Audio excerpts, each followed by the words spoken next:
Hello and welcome to Frightfully Forgotten Brews. And today we are featuring a Halloween-themed brew, perfect for October. Yep. It is Smith's Grove Insane Pale Ale, which is a double IPA. This is a half batch because I didn't want, 5 gallons of 8% beer. Like, Oh, you man. kill yourself drinking that. You'd have to be committed to Smith's Grove.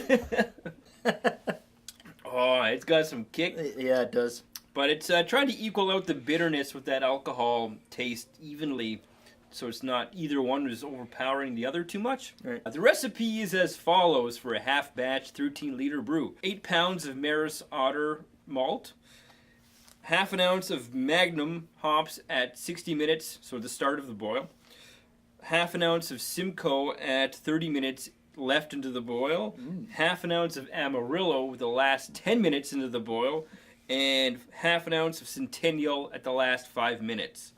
And then a half an ounce of each one of those again, so half an ounce of Magnum, half an ounce of Simcoe, half an ounce of Amarillo, and half an ounce of Centennial, all at turnoff.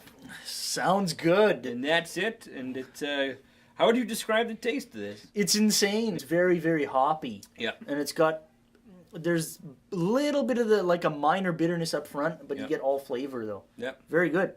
Well, if you want to go insane one night Shit. while you're watching some Halloween movies in October, give it a brew.